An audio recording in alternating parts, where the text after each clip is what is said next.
Well, hello there, my loyal subjects. Hope you're all doing very well. I hope I'm doing very well too, but the reality is that's impossible to know because I'm recording this video weeks prior to its actual release date. So if you're listening to this now on YouTube, I've scheduled this release because I'm actually right now, as in the time that you're listening to this video, I'm actually in Eastern Europe and can't make regular videos. So I'm recording this video from the past as a message to the future, yet referring to the present time that I'm actually recording it in, which is, in your case, the past. Who cares, whatever. Who knows what's going on in the world as you're watching this? I might be on the other side of Europe not being able to comment on something massive that's just happened. A nuclear strike, perhaps? Plague? Anyway, who knows, I'll deal with it when I get back, whatever it is. As it happens, yesterday I was watching through my old videos. And I don't watch my old content a lot because, I've watched them a million times while editing them, so I've got no desire to watch them again, really. But I thought, I don't know, I just wanted to see them. I just wanted to see how far I'd progressed in the 8 months or so I've been doing this. So I started watching a few of the videos I made about France and Marine Le Pen while the French election was heating up. And it got me thinking about the last time I was in Paris. The events that happened while I was in Paris, and something that happened to me while I was there too, something that I, for some reason, keep thinking about. So settle down, boys and girls, it's story time with the Iconaclast. The last time I was in Paris was January 2015. I decided to go there for a week, or 5 days rather. Because, I don't know, I just felt like I needed a break. I needed to get away from my hometown and just relax somewhere. I found a deal online and, it's January so it wasn't that expensive, it was really cheap actually. And by that point I hadn't been to Paris for about 10 years or so I thought, well, I enjoyed it the first time I was there, so why not go back and see what's new? I wasn't quite prepared for what I would find, to be honest. Lauren Southern did a video recently where she simply walked around the streets of Paris with a camera attached to her. And the purpose of the video was pretty obvious. The intention was to show how mass immigration had changed Paris. How walking through the streets of Paris didn't feel like you were walking through the streets of Paris. This is quite evident by the footage. Now, of course, Lauren Southern's video was recorded after the migration crisis of 2015. Yet, take it from me, when I was there in early 2015, before the whole migration crisis, things were exactly the same. Things were that bad. I didn't feel like I was in Paris. It was the same sort of feeling I get when I go to London. I don't feel like I'm in London, I don't feel like I'm in the capital city of the United Kingdom. Yet Paris was amplified, Paris was worse. I think the amount of actual French people that I talked to, I could count on one of my hands. The hotel in which I was staying in wasn't even owned or operated by French people, it was owned by an Arab guy, I think he was Turkish. The only French people I interacted with were bartenders and people who worked at tourist attractions, so the Louvre Museum for example. The people I bought my tickets from were French. Other than that, I can't recall speaking to a normal French citizen. I don't think I did. As soon as I checked into my hotel, I realised why it was so cheap. It wasn't in a desirable area. The majority of the people around where I was staying weren't French. French was a language I rarely heard in the area where my hotel was. The only French I heard was when other tourists approached me thinking I was French and tried to speak in French to me, asking me directions, to which I replied, listen mate, I'm not French and I don't think anyone else around here is either. Speaking of tourists, there was a few other tourists that were checked into my hotel. Obviously they'd been hooked into the same sort of deal as me. They were a small family, 2 parents and 2 kids. I don't know where they were from, some other European country. Their English was very good. But the looks on their faces when they realised where their hotel was situated. They couldn't believe it. The woman, this guy's wife, she looked absolutely horrified. I only saw them once when they were checking in and who knows if they stayed at that hotel or not. The point is that the area was a shithole. The amount of sirens that flew past my window at night, I mean, I lost count of them. So already I was thinking that this trip was probably a bad idea, or at least it wasn't going to turn out as nice as I thought it was. It wasn't going to be the relaxing break that I'd intended it to be. But at the same time I thought, well, I'm not going to spend much time in this hotel room. I'm not going to box myself in here. I'm going to go and see the city. I'm going to enjoy the sights. I'm going to do all the touristy things that everyone does in Paris, right? So the second day that I was there, I woke up early and I left the hotel with my camera. I wanted to go to the Eiffel Tower and I wanted to go to the Louvre Museum and I wanted to take some photographs because photography is a hobby of mine. Here's some of the pictures that I took. At about midday I found somewhere to sit down and have something to eat. I was near the Eiffel Tower and I was confused because all I could see were panicked people. Lots of people walking briskly on their mobile phones, talking in raised voices, quite shaky voices. And then I saw heavily armed soldiers patrolling the area. And I thought to myself, oh, that's a little odd, why are soldiers patrolling this area? This was the 7th of January 2015. When I got back to my hotel that afternoon, I'd realised why everyone was so jittery. It's because that morning, the offices of Charlie Hebdo were visited by 2 Islamists who decided to shoot everyone inside. Yep, the Charlie Hebdo terrorist attack. The event that I place as being the definitive start of regular Islamic terrorism in Europe. Now, I know there was Islamic terrorism in Europe before this event, but it seems like after Charlie Hebdo, the frequency of these attacks just increased dramatically. So, of course, I'm lying in my hotel room watching the news, and I can't understand it because it's French, but, you know, I get the gist of it. I'm checking the internet and things like that. Of course, I'm getting phone calls from people at home asking me if I'm alive and well because, well, there's been a terrorist attack in Paris and I'm in Paris. At the time, and don't laugh at me, but at the time I had a Tumblr account. Now don't worry, I wasn't a social justice warrior or something like that. I was purely using the site to post some pictures, because I felt that it was a good platform for photographs, and you get some good interaction from other photographers on there. It was nice. But I was browsing Tumblr, and the reaction to the Charlie Hebdo shootings, the very day that they happened, a few hours after they happened, was disgusting. We all know the reaction to the event, we all know what happened, but it was shocking for me to be in this city, to be nearby where this atrocity occurred, then to be sitting in my hotel room reading people online who lived half the world away, almost rejoicing in these people's murders because they deserved it, apparently. Because drawing the Prophet Muhammad is a great offence to Muslims. Because Charlie Hebdo was an offensive, racist magazine. The cartoonists played with fire and, whoopsie-daisy, they got burned. I couldn't believe what I was reading. But yet here it was, on my screen, people making excuses and justifying the horrific murder of these people. It was incredible. It was an incredible feeling at the time, and I can't effectively put it into words, but it was... I already had the position of being against mass immigration and being against Islam and things like that. I wasn't as hardened in those beliefs as I am now, of course. But I was well on the way, and this event sped up that process by quite a bit. The response to the attack was almost as sickening as the attack itself. And I think a lot of us feel that way whenever a new Islamic terrorist attack takes place. It's always soft, it's always weak, it's always apologetic, it's always self-loathing and blaming ourselves for what happened, or blaming the victims. We've gotten used to it by now, but at the time, God, I have to tell you, I was pissed off. And to make matters better, I still had 3 days left in Paris. What was I going to do for those 3 days? The only thing I could do was keep calm and carry on, I suppose. Which is ironic, I realise, because now I always mock that saying every time an Islamic terrorist attack takes place in Europe, and people come out with that tripe. But there I was, alone in Paris on a holiday I'd paid for, which was supposed to be a relaxing break. Time of my bloody life. The next morning came. I got up out of bed, I left the hotel. I wanted to go down and see the Moulin Rouge. Not actually see a show, but just look at the building and the neighbourhood that surrounds it.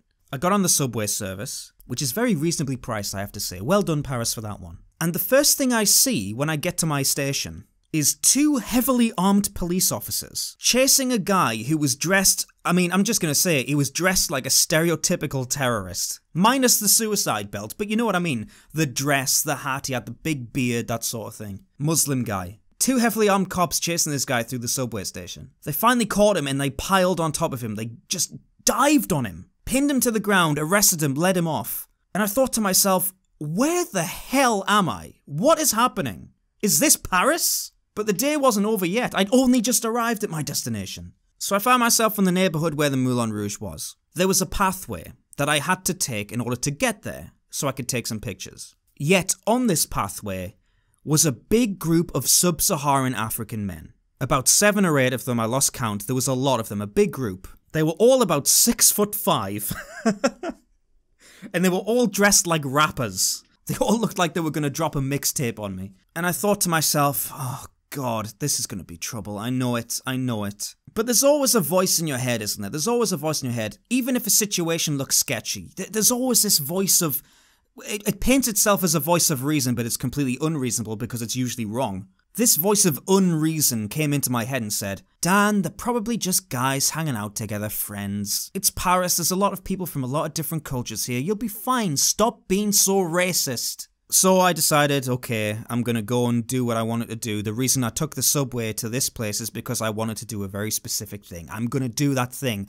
I'm on holiday, for God's sake. Minus the terrorist attack. I'm on holiday, I'm gonna enjoy this. I walked down the path, and it didn't take long, a few seconds before one of them spotted me coming. He turned around, he tapped one of his mates on his shoulder, and then 3 of them approached me. And in my head, I'm thinking, oh God, Daniel, you've done it now. You shouldn't have come down here. You know what's going to happen. Then the voice of unreason came in and said, no, Daniel, you stop stereotyping people. Will you continue on your way? And at this point, it was too late to turn around and go back because they would have seen that and they would have thought, what's he's running away from us? Before I knew it, I'm talking to these guys. They'd surrounded me. And I'm not exaggerating that point. They had surrounded me. 6 or 7 of these guys. And these guys, as I mentioned, were huge with a Y. The leader of this group came up to me and he said, and excuse my horrible accent, hello, you buy bracelet? And he held out this really shitty, shoddily made string bracelet. Just cheap garbage that you see in every tourist area, really. I said to him, no, I'm fine, mate, thanks a lot, I'm just gonna continue on my way. I tried to walk away.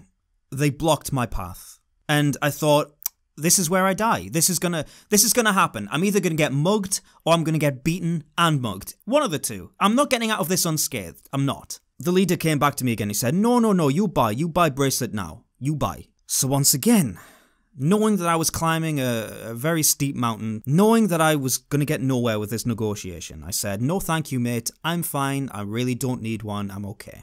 The guy must have recognised my accent as being British accent, and he said, you from UK? And I said, yes I am. And then he said, you like football? And I knew this was his tactic of delaying me leaving, or trying to delay me from going about my way. Trying to have a useless conversation while he plans on mugging me.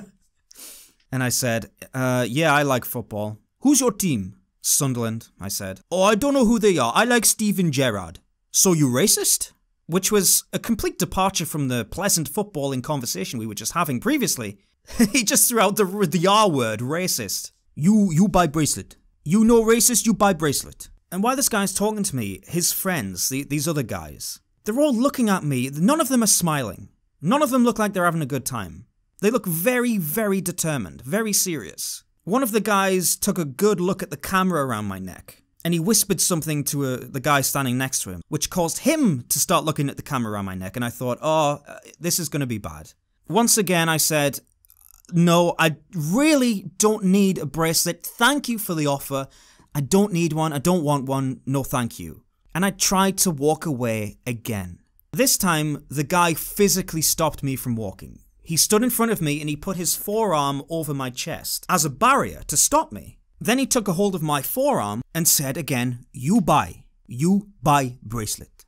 And I looked around at the situation I was in. 7 or 8 guys, huge guys as I mentioned before, surrounding me, completely encompassing me. And what I also noticed, perhaps even worse than this, was that nobody else was bothering to help me.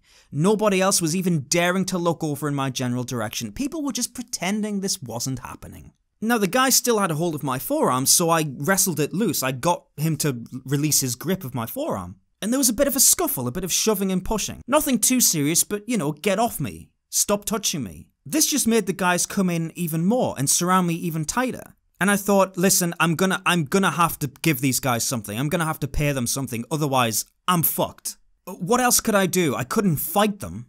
I mean, I would die. I would get my ass kicked if I even tried that. Could I call for help? Who's gonna help me? I couldn't see any police. I couldn't see any armed police that I'd seen so much of. Ironically enough, they were nowhere to be found. So I thought, oh, I've got to think about this logically in the sense of self-preservation, self-protection. I have to pay this guy something. So I opened up my wallet, and the only thing I had was a €20 note. And he didn't even wait for me to give it to him. He stuck his hand in my wallet, grabbed the €20 note, shoved it in his pocket, and dropped the shitty little bracelet into my wallet where the money was. And they all walked off without saying a word. I didn't really feel like taking many pictures after that. It was a mugging. I mean, let's call it what it was. I was mugged. Sure, they didn't beat me up, they didn't jump me from behind, but you know what they were trying to get at. If I didn't give them something, they wouldn't have accepted no for an answer. It wasn't going to happen. God knows how many other people they did that to that day, and maybe they're still there doing it, who knows? Near the Moulin Rouge, go check. There's not much you can do in a situation like that. Normally, if a guy would come up to me and say, give us your money, pal, I would tell him to go fuck himself. I mean, it's no big deal, but in that situation, there's no way that I would have a remote chance. And I think about that situation quite often. Not because I feel guilty or anything, not because I feel I could have handled it better, because I truly don't think I could have. But what struck me the most is that shouldn't have happened at all. Paris shouldn't have been in such a state where something like that could happen. In broad daylight, in a tourist area, where nobody has any inclination to help. And this is happening all over Europe. And I reckon that's why I've been thinking about that story quite a lot lately. Because the more I add to this channel, the more content I make, the more I read about similar situations that turn out a lot worse than what happened to me. Mass immigration into Europe from the third world only has downsides. There's no positives. How many people across Europe have been viciously beaten, mugged, raped? How many people in Paris alone have been murdered by Islamic terrorism? Or Islamic violence in general? Shortly after I got home from that trip, the seeds were planted in my brain to start a YouTube channel. Now, I didn't start one until 2 years later. But I guess that's when my eyes were truly open to the reality of what's going on in Europe. I wanted to go to Paris for a few days, a romanticized, ideal city, the gem of Europe. I expected I was going to relax, eat some good food, have a few drinks, and just be merry and, clear my head a bit. What actually happened was I was dumped into an immigrant neighborhood where nobody spoke the host language, nobody was from France. The second day, a terrorist attack occurred where cartoonists were murdered, and liberals defended the murderers and made excuses for the murderers and blamed the victims. On the third day, I was mugged by sub-Saharan immigrants who were probably in France illegally, I'm just assuming. Can't wait to go back, wish you were here. I just wanted to tell that story today because it's been on my mind. I feel sorry for Paris and the state it's in, and the state of Europe. How did it fall so far? Paris isn't Paris anymore. London isn't London anymore. And as I said at the beginning, right now I'm in Eastern Europe. I hope I don't see the same patterns there as I see in the West. But I'll tell you all about that when I get back. And until then, I'll see you later. Thank you all very much for watching, everybody. Like I said, I will be back, and regular current affairs related content will commence again. If you'd like to support my work, you can do so directly through PayPal. The link is down below. You can also do it through Patreon. And here are my current patrons supporting me. I just want you all to know that these people are horrible, horrible, hateful bigots. If you'd like to be too, the link is down below. And once again, thank you to every one of my patrons who have supported me so generously. Look at all of your beautiful names. Look at you, look at you. Link to my Patreon is down below as well as all my social media links, Facebook, Twitter, you name it. Alright, see you later. Enjoy yourselves. Stick in school.